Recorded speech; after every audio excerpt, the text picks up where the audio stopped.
I'll now recognize Ranking Member Scott from Virginia for 5 minutes. Thank you, Mr. Chairman.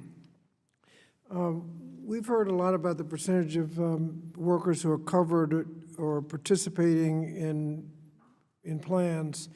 We haven't heard much about it. It's somewhere around a half, but we haven't heard how many are in plans and have enough of a fund balance to actually retire on. If you use that as a standard, maybe enough to generate about 2/3 of your salary for life, what portion of people have sufficient retirement plans?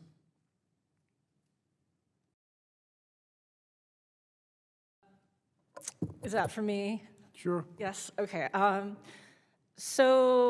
just ran some numbers last night looking at the proportion of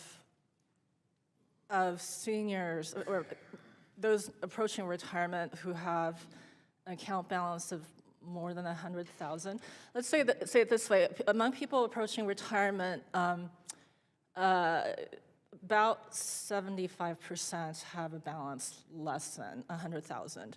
What $100,000 will get you in terms of annuity income at age 65, I don't want to overstep with the actuary on the panel, but if you were to say that's not going to replace enough on top of Social Security to get you anywhere near 2/3 replacement rate. Okay. That'll give you a few $100. When we talk about annuity security, these annuities are protected, backed up by insurance companies so that you really have security. These companies aren't going to go bankrupt. I think this is where I think there needs to be guardrails, which is the strength of the insurance company in terms of their financial standing, but not just that.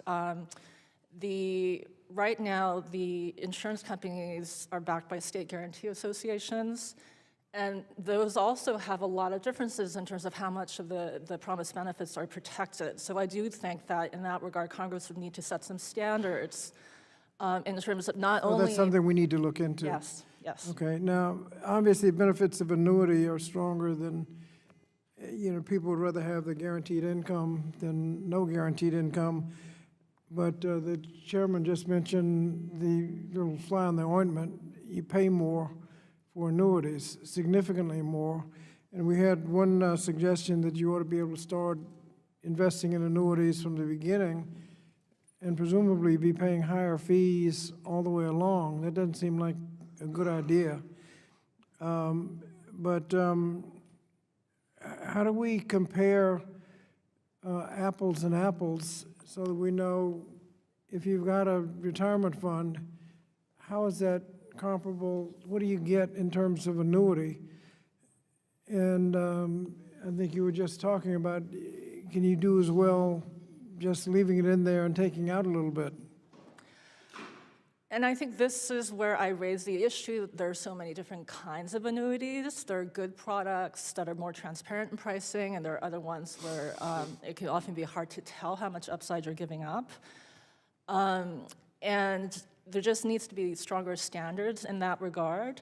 I do think that it is fair to pay extra for the guarantee, but I also have a question. You mean pay a higher fee? It's the fact that typically the market will ask a certain price in return for absorbing risk, and that will fluctuate over time depending on how fixed income bond markets are doing. I will just stop there. Okay. Well, you can do this anyway. What does Congress need to be doing? So one thing I think that would be helpful, we talked about these fees, and having something that has higher fees involved with it raises the fear of litigation among plan sponsors, that if we put in something that has higher fees, we'll face a lawsuit saying you're giving us something that has high fees. So if the standards of bringing litigation could be raised or made clear that these types of products are okay to offer With unlimited fees, with the, you know, with with some limited unlimited fee. fees. With unlimited fees, I wouldn't, that's what you want? no, not Unreasonable unlimited fees? fees, but, you know, as I explained to Mr. Andre, in our product, the fee pays for itself by allowing a more aggressive investment allocation, which Which you could have done on, Leads to higher which you could have returns. done on your own. the problem with doing it on your own without the insurance is that you're taking a lot of risk. And so if investment markets do decline, then you have no income to draw on in retirement. Whereas if you embed the fee into a more aggressively invested portfolio, you still get all the upside. And what we've shown is that the net of fee return is similar to what an uninsured portfolio would get. Thank you.